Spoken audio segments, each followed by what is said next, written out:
வணக்கம் நேர்களே. உலக அளவில் ஸ்டாக் மார்க்கெட்டுடைய மார்க்கெட் கேபிடலைசேஷனில் 5வது இடத்துல இருந்த இந்தியா இப்போ பின்னுக்கு தள்ளப்பட்டிருக்கு. 6, 7 எல்லாம் வந்து இப்போ 7வது இடத்துக்கு மார்க்கெட் கேபிடலைசேஷன் அப்படிங்கிறது குறைஞ்சிருக்கு. அப்படி இருக்கக்கூடிய சுச்சுவேஷனில் இப்போ மார்க்கெட்டில் இன்வெஸ்ட் பண்ணுறதோ இல்லை கோல்டில் இன்வெஸ்ட் பண்ணுறதோ என்ன பண்ணணும்? ஆனந்த் சார் கிட்ட தெரிஞ்சுக்கலாம் வாங்க. வணக்கம் சார். வணக்கம் சார், இப்போ இந்த மார்க்கெட் கேபிடலைசேஷனை பொறுத்த வரைக்கும் இந்தியா 7வது இடத்துக்கு தள்ளப்பட்டிருக்கு ஸ்டாக் மார்க்கெட்டை பொறுத்த வரைக்கும். ஸோ இது என்ன செய்தி சொல்லுது? இதிலிருந்து நம்ம என்ன புரிஞ்சுக்கணும்? இது 3 வருஷமாக அப்படி தான் இருக்குது. நீங்கள் வந்து மியூச்சுவல் ஃபண்டில் போட்டிருந்தீங்கன்னா 3 வருஷமாக உங்களுக்கு ஆக்சுவலாக எந்த ரிட்டர்னும் கிடையாது. இது ஏன்னா உங்களோட பங்குச்சந்தையோட மதிப்பு ஏறி இருக்கே தவிர அன்னாண்டு கம்பெனியோட லாபம் அவ்வளோ தூரம் ஏறலை. இந்தியாவில் எக்கானமி அவ்வளோ தூரம் க்ரோத் இல்லை. அதாவது கவர்மெண்ட் சொல்கிற அளவுக்கு எக்கானமியில் க்ரோத் இல்லை. இதை வந்து இந்த சர்க்கார் கொண்டு வந்து முன்னாடி இருந்த நிதி ஆலோசகராக இருந்த அரவிந்த் சுப்பிரமணியம், ஜாஷ் பெல்மன் இவங்கள்லாம் ரொம்ப நாளாக சொல்லிகிட்டு இருக்கிறாங்க. போன 2 வருஷமாக வெளிநாட்டு முதலீட்டாளர்கள் பணத்தை வெளில எடுத்துகிட்டு போயிட்டே இருக்கிறாங்க. போன வருஷம் மட்டும் 2,55,000 கோடி பணம் வெளில எடுத்துகிட்டு போயிட்டாங்க. முதல்ல 5 மாதத்தில் 2,60,000 போன வருஷத்தோட ஜாஸ்தி எடுத்துகிட்டு போயிட்டாங்க. ஸோ 2 வருஷத்தில் பார்த்தீங்கன்னா 5 லட்சம் கோடிக்கு மேலே பணத்தை வெளில எடுத்துகிட்டு போயிருக்கிறாங்க. அதை வந்து நம்மளால் தாக்கு பிடிக்க முடியாமல் இருக்கிறதுனால பங்குச்சந்தை வீழ்ச்சியில் இருக்குது. சார், சின்ன சின்ன நாடுகள், இப்போ அது சின்ன சின்ன நாடுகள் அப்படின்னு நம்ம சொன்னால் கூட டெக்னாலஜியில் அவங்க வேற எங்கேயும் இருக்காங்க. தாய்வான், சவுத் கொரியா வந்து தாய்வான் உலகம் ஃபுல்லாக வந்து சிப் சப்ளை பண்ணுறவங்க. இன்றைக்கி வந்து ஏஐ இண்டஸ்ட்ரி, செமிகண்டக்டர், மெமரி எல்லாமே வந்து அந்த தாய்வான் தான் main area. So Taiwan chip technology ஹையஸ்ட்டாக இருக்கிறதுனால தாய்வான் நம்மளோட முன்னாடி போயிட்டாங்க. சவுத் கொரியாவில் 2 பெரிய கம்பெனி, 3 4 பெரிய கம்பெனி இருக்குது. அதில் 2 பெரிய கம்பெனிலாம் நம்மளை தாண்டி போயிட்டாங்க. ஒன்று சாம்சங், இன்னொன்று எஸ்கே ஹைனிக்ஸ்னு. நம்ம யூஸ் பண்ணுற எல்லா பொருள்லேயும் இந்த எஸ்கே ஹைனிக்ஸ் தான் RAM, memory and important chips எல்லாம் பண்ணுறது வந்து சாம்சங். ஸோ இந்த சாம்சங் ஹைனிக்ஸ் சிப்பு சேர்த்திங்க ப்ராஃபிட்ஸ் லாபத்தை மட்டும் சேர்த்திங்கன்னா இந்தியாவோட டாப் 50 கம்பெனியை நீங்கள் கூட்டினாலும் இவங்க லாபத்துக்கு ஈக்குவலாக வராது. ஸோ அவ்வளோ லாபம் இவங்க பண்ணுறதுக்கு காரணம் வந்து இப்போ உலகத்தில் வந்து சிப்ஸுக்கு அவ்வளோ ஷார்ட்டேஜ் இருக்குது. இந்த 2 கம்பெனி அதனால் மோகமாக பண்ணுது. அதனால் அவங்க 2 பேர் நம்மளுக்கு முன்னாடி போயிட்டாங்க. சார், நீங்கள் சொல்கிறீங்க இப்போது ரூபாய் மதிப்பு விழுந்துக்கிட்டே இருக்குது, அதே மாதிரி டாலர் வந்து வெளியே போயிட்டே இருக்குது. இதெல்லாம் சரி பண்ணுறதுக்கு தான் இந்த அவசர சட்டம், இந்த வரி விலக்கு, இந்த மாதிரியான விஷயங்கள்லாம் அரசு கொண்டு வராங்க அப்படின்னு நம்ம இல்லை அவங்க கொண்டு வந்தது வந்து இந்தியாவில் கவர்மெண்ட் பாண்டில், இந்த அரசாங்க கடன் பத்திரத்தில் வெளிநாட்டு முதலீட்டாளர்கள் பணம் போடாமல் இருந்தாங்க.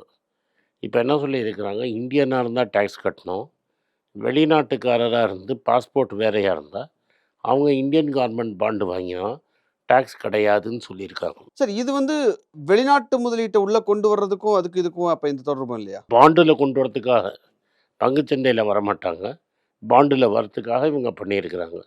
அது பெரிய டெவலப்மெண்ட்டாக இருக்காது. ஏன்னா இன்றைக்கி இந்தியாவில் வந்து இப்போ கவர்மெண்ட்டோட பாண்டு விலை வந்து 7%, 7.2% தான் இருக்குது. அமெரிக்காவில் 10 வருஷம் பாண்டு ஈல்டு நியர்லி 5% ஆயிடுச்சு. கேப்பு 2% தான். நம்ம ஒரு வருஷத்துக்கு 10% நம்மளோட ரூபாவோட மதிப்பு குறையுது. அதனால் ஒரு வெளிநாட்டு முதலீட்டாளர் அவரோட ரிட்டர்னாக டாலரில் தான் பார்ப்பார். ஸோ நீங்கள் லாபம் வந்தால் தான் டேக்ஸ் கட்ட முடியும். லாபமே இல்லை, நட்டங்கிறது டாலரில் பார்க்கும்போது நட்டம் தான் வருது. அதனால் அந்த வட்டி கணக்கு ஏறுற வரைக்கும் இங்கே வரமாட்டாங்க. சரி, இப்போது பங்குச்சந்தையில் ஸ்டாக் மார்க்கெட்டில் இந்த மாதிரியான சிக்கல் வர்றதுக்கு முக்கியமான காரணம் ஏஐ அப்படின்னு எடுத்துக்கலாமா? ஏஐயோட தாக்கம் தான் இல்லை சார். இந்தியாவில் போன ஒரு 7-8 வருஷமாக இந்திய கம்பெனிகள் இந்தியாவிலே முதலீட்டு பண்ண மாட்டேங்கிறார். நம்ம ஒரு நியாயத்துக்கும் தர்மத்துக்கும் கட்டுப்பட்ட ஒரு கம்பெனியை எடுத்து பார்ப்போம், டாட்டாவை எடுத்து பார்ப்போம். டாட்டா இந்தியாவில் பெரிய முதலீட்டு பண்ணுறதுக்கு பதிலாக அவர் என்ன பண்ணியிருக்கார், இவாக்கோன்னு ஒரு ட்ரக் கம்பெனியை போய் $5 பில்லியன் கொடுத்து வெளிநாட்டில் தான் வாங்குறாரு. இன்னொரு விஷயம் என்ன பண்ணுறாருன்னா, இந்தியாவில் நகைக்கடைக்கெல்லாம் பெரிய நீங்கள் தடை கவர்மெண்ட் போடுறதுனால அவர் போய் டமாஸ் அப்படின்னு ஒரு 150 கடை இருக்கிற மாதிரி கல்ஃப்லேயும் ஆஃப்ரிக்காவில் இருக்கிற கடையும் வாங்குறாரு. இது வந்து உங்களுக்கு எக்ஸாம்பிள் சொல்கிறேன். இது மாதிரி எல்லா கம்பெனியும் என்ன பண்ணுறாங்கன்னா, இந்தியாவில் பணத்தை முதலீட்டு பண்ணாமல் வெளிநாட்டுக்கு எடுத்துகிட்டு போய் முதலீட்டு பண்ணுறாங்க. ஸோ முதலீட்டு வெளிநாட்டுக்கு போயிடுச்சு. இந்தியர்களே பணத்தை வெளிநாட்டுக்கு கொண்டு போய் இன்வெஸ்ட் பண்ணுறதுனால இந்தியாவில் பெருசாக வியாபாரம் ஒன்றும் இல்லை. இப்போ நான் பிஸ்கெட் ஃபேக்ட்ரி போட்டிருக்கிறேன். 100 பிஸ்கெட் பண்ணுறதுக்கு என்கிட்ட ஃபேக்ட்ரி இருக்குது. என்கிட்ட வெறும் 60 பிஸ்கெட் தான் விற்குது. மீதி அப்போ நான் எப்படி 100 ஃபேக்ட்ரி போடுவேன்? இப்போ நான் 100 பிஸ்கெட் டிமாண்ட் வச்சுருக்கிறேன், ஃபேக்ட்ரி வச்சுருக்கிறேன். 120 பிஸ்கெட் விற்றா தான் நான் 2வது ஃபேக்ட்ரி போடுவேன். இந்தியாவில் பேசிக்கிட்டு டிமாண்ட் இல்லை. சரி, இப்போ ஏஐ வந்ததுக்கப்புறம் ஒவ்வொரு செக்டாரா எடுத்து பார்த்தோம் அப்படின்னா, அதுல ஏற்படக்கூடிய வீழ்ச்சிக்கு காரணம் அப்படிங்கிறது ஏஐ அப்படின்ற ஒரு விஷயத்த சொல்றாங்க. அதுதான் இப்ப ஸ்டாக் மார்க்கெட்லயும் எதிரொலிக்குதோ? ஏஐ தான் இதுக்கும் காரணமோ? இல்லை இல்லை, அப்படின்றது தான் கேள்வி. ஏஐக்கும் அதுக்கும் சம்மந்தமே கிடையாது.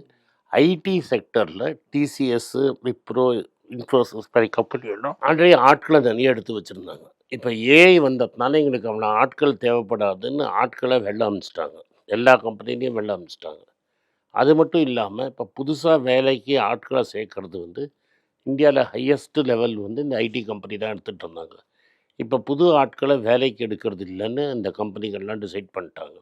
ஸோ இப்போ இப்போ பாஸ் பண்ணி டிகிரி முடித்து வெளில வரவங்களுக்கு அங்கே வேலை வாய்ப்பு கிடைக்கிறது ரொம்ப கஷ்டமாக இருக்குது. சார், இப்போ இந்தியால இருக்கக்கூடிய இந்த பொருளாதார பிரச்சனைகள சரி பண்றதுக்கு 90ஸ்ல நரசிம்மராவ் அவர்கள் செஞ்ச மாதிரியான அந்த டைம்ல அவங்க செஞ்ச மாதிரியான இந்த கோல்ட பிளட்ஜ் பண்றது, இல்ல கோல்ட சேல் பண்றது, இந்த மாதிரியான விஷயங்கள் பண்றதுக்கான வாய்ப்பு? ஃபஸ்ட்டு கரெக்ஷனு, நரசிம்மராவ் கோல்டு விற்கல. நரசிம்மராவ் கோல்டு அடமானம் வச்சார். ஒரு 2 வருஷத்தை திருப்பிட்டார். ரைட்டா? இந்தியாவோட ப்ராப்ளம் கோல்டு வச்சதுனால சரியாகுது. இந்தியாவோட ப்ராப்ளம் பிரைமர்லி என்னன்னா, நீங்கள் வந்து பெரும் முதலாளிகளுக்கு மட்டும் சலுகை கொடுத்துருக்காங்க. A1 to A7 நாங்கள் 7 கம்பெனியை சொல்கிறோம். A1 to A7ங்கிற கம்பெனிகளை அவங்க இப்போ எந்த பிஸ்னஸ் எடுத்தாலும் அவங்களுக்கே திரும்பி திரும்பி திரும்பி எல்லா வாய்ப்பும் அவங்களுக்கு.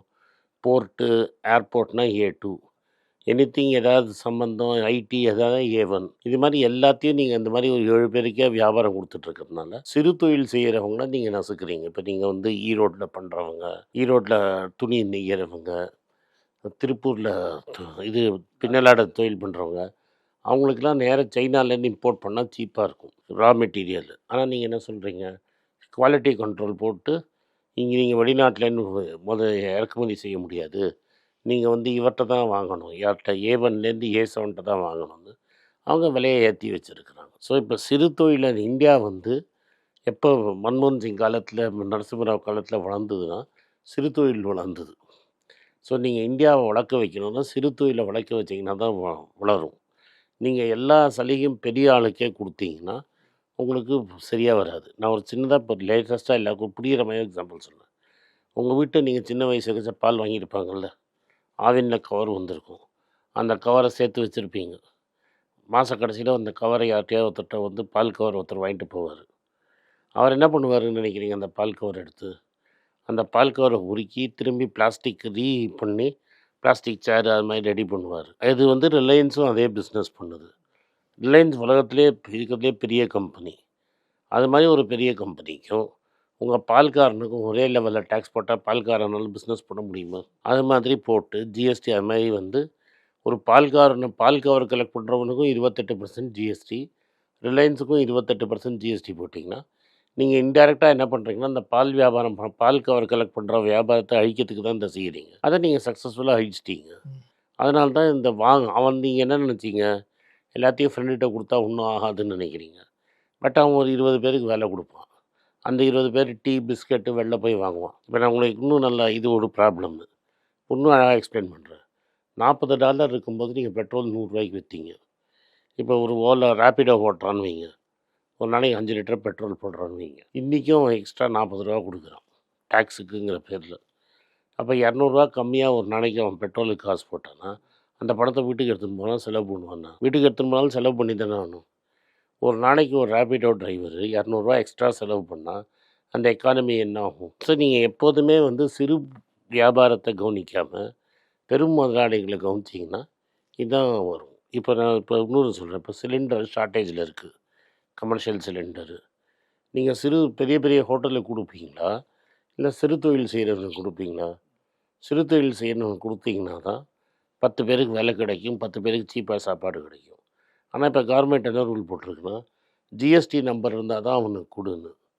இப்போ தள்ளுவண்டி ஒருத்தன் தள்ளின்னு இருக்கிறான்னா அவனுக்கு ஜிஎஸ்டி நம்பர் இருக்குமா? அவனை போய் பிளாக் மார்க்கெட்டில் ₹7,000 நீ சிலிண்டரை வாங்கினா அவன் எப்படி வியாபாரம் பண்ணுவான்? ஸோ நீங்கள் பண்ணுற தொழில் எல்லாமே 1லேருந்து 7 முதல் டாப் 10 இண்டஸ்ட்ரிக்கு மட்டும் ஃபேவர் பண்ணிவிட்டு மற்றவங்களாம் த்ராட்டில் விட்டிங்கன்னா இப்படி தான் போகும். அதை நீங்கள் சரி பண்ணுற வரைக்கும் எந்த எக்கானமியும் சரி பண்ண முடியாது. இன்னொன்று, நம்ம வட்டி விகிதம் ஏறி இருக்கணும். ஏன்னா விலைவாசி ஏறி இருக்குது. கவர்மெண்ட் என்ன சொல்லுது, விலைவாசியே ஏறலைங்கிறது. 8,08,000 கோடி 8,08,000 கோடி அந்த பணத்தை போட்டு, நம்மளால் வாயிலேயே சொல்ல முடியாத நம்பரை போட்டு, நீங்கள் கவர்மெண்ட் பாண்டை ஆர்பிஐ வாங்கி வட்டியை ஏற விடாமல் பண்ணியிருக்கிறீங்க. அப்போனா எப்படி வெளிநாட்டு முதலீட்டாளர் கொண்டு வரும் பணத்தை? ஸோ அதே மாதிரி மியூச்சுவல் ஃபண்ட்ஸ் ஐஐன்னு வந்து தோனி, டெண்டுல்கர் மாதிரி ஆளை வச்சு அட்வர்டைஸ்மெண்ட் போட்டு மக்கள்கிட்டேருந்து காசு வாங்கி வெளிநாட்டுக்காரன் பணத்தை எடுத்துன்னு போகிறச்ச இந்த ஆக்டிவ் மியூச்சுவல் ஃபண்ட்லேருந்து போட்டு அந்த காசை வாங்கி மக்களுக்கு நஷ்டப்படுத்துறீங்க. 3 வருஷமாக வந்து இப்போ ஆக்டிவ் மியூச்சுவல் ஃபண்டில் லாஸ். 2023லேருந்து போட்டிருந்தீங்கன்னா உங்களுக்கு பெரிய லாபம் கிடையாது. அம்மையார் 2 வருஷத்துக்கு முன்னாடி சொன்னாங்க பார்லிமெண்ட்டில், நினைவுபடுத்த வேண்டியது என் கடமை. என்ன சொன்னாங்க, retail investors are the shock absorbers of the country. இப்போ ஷாக் அப்சர்வர் என்னாச்சு, கைண்டு போயிடுச்சா? இப்போ ஷாக் அப்சர்வர் பற்றி பேச முடியுமா? அதே மாதிரி பெரிய கம்பெனிக்கு ஒரு ஆபத்துனா முன்னாடி போகிறாங்க. இப்போ இங்கே வந்து ஹிந்து பர்மனெண்ட் பெனிஃபிட் ஃபண்டு அவங்க கட்சிக்காரனே வந்து ஃபோர்ஜரி பண்ணிட்டான். ரைட்டா? சேலத்தில் 2 விவசாயிக்கு நடுவில் வாய்க்கா வார்ப்பு தகராறுனா ஈடி பாயுது. கரெக்டாக? ஈடி பாஞ்சுதா? இங்கே வந்து இவ்வளோ கோடிக்கணக்கில் பணம் காணும். ஏன்னா ஆர்பிஐ என்ன பண்ணுது? அப்போ அதில் பணம் போட்டவங்க கதிலாம் என்ன ஆகும்? சார், கொஞ்ச நாளைக்கு முன்னாடி பிரதமர் மோடி வந்து அடுத்த 1 வருஷத்துக்கு கோல்டு வாங்காதீங்க அப்படின்னு சொல்லியிருந்தாரு. இந்த மாதிரி தொடர்ச்சியாக ஒரு விஷயம் வந்துக்கிட்டே இருக்கக்கூடிய சுச்சுவேஷனில் சாமானிய மக்களிலிருந்து என்னதான் இப்போ புரிஞ்சுக்கிறது? சாமானியன் வந்து என்ன புரிஞ்சுக்கணும், இதெல்லாம் நாங்கள் சொல்லிட்டு இருந்தது. சார், மக்கள்கிட்ட இருக்கக்கூடிய கேள்வி, இப்போ பேங்க்ல இருக்கிற பணமோ இல்லை தங்கமோ இல்லை எல்ஐசியில் அவங்க செஞ்சு வச்சிருக்கக்கூடிய முதலீடோ இந்த மாதிரி ப்ராப்ளம்ஸ் வரும்போது எடுக்க முடியாமல் போயிடுமோ அப்படிங்கிற ஒரு நீங்கள் பயம். எல்ஐசியில் போய் பணம் எடுக்க இப்போ இந்த டைம்ல கோல்டு வாங்கலாம். டெஃபினட்டாக வாங்கி. எல்லாருக்கும் வணக்கம். குழந்தைங்களுக்காக ஃபைனான்ஷியல் லிட்ரஸி, மணி ஃபார் நத்திங்னு 2வது பார்ட்டு. அண்ட் இதில் வந்து செக் எழுதுறது எப்படி, டெபாசிட் ஸ்லிப் எழுதுறது எப்படி, பணம் எப்படி வந்தது, பார்ட்டர்லேருந்து டிமானிட்டைசேஷன் வரைக்கும் எல்லாத்தையும் கவர் பண்ணியிருக்கோம். உங்கள் குழந்தைங்க அப் டு ஏஜ் 10, 12க்கு ரொம்ப யூஸ்ஃபுல்லாக இருக்கும். இந்த புக்கு இப்போதைக்கு ஒரு ஸ்பெஷல் ப்ரைஸில் 450 ரூபாய்க்கு கொடுக்குறோம். இதை யூஸ் பண்ணிக்கங்க. நன்றி, வணக்கம். moneypage.com வெப்சைட்டை சப்ஸ்கிரைப் பண்ணுங்கள். ஒரு வாரத்துக்கு 4 ப்ரீமியம் ஆர்டிக்கலும் ஃப்ரீ ஆர்டிகல்ஸ் ஒரு 10லேருந்து 15 நாங்கள் போடுறோம். இது சப்ஸ்கிரிப்ஷன் ஒரு மாதத்துக்கு 99 ரூபா தான். இங்கே சொல்கிற கான்செப்ட்ஸை கிரேட்டாக எக்ஸ்பேண்ட் பண்ணி போடுறோம். நீங்கள் படிச்சிங்கன்னா உங்களுக்கு யூஸ்ஃபுல்லாக இருக்கும். நன்றி, வணக்கம். குழந்தைங்களுக்காக ஒரு புஸ்தகம் லான்ச் பண்ணோம். அது ரொம்ப சக்ஸஸ்ஃபுல்லாக இருக்குது. யாருக்கெல்லாம் அந்த புஸ்தகம் போகணுமோ எங்கள் டீமுக்கு கான்டாக்ட் பண்ணுங்கள். கீழே இருக்கிற நம்பர்லேயும் வெப்சைட்லேயும் கான்டாக்ட் பண்ணிங்கன்னா உங்களுக்கு அந்த புஸ்தகத்தை நீங்கள் வாங்கிக்கலாம். மற்ற எங்கள் புஸ்தகமும் அவைலபிள். எங்கள் வெப்சைட் மூலமாகவும் வாங்கலாம். கீழே இருக்கிற வாட்ஸ்அப் நம்பர்லேயும் மெசேஜ் அனுப்பலாம். நன்றி, வணக்கம்.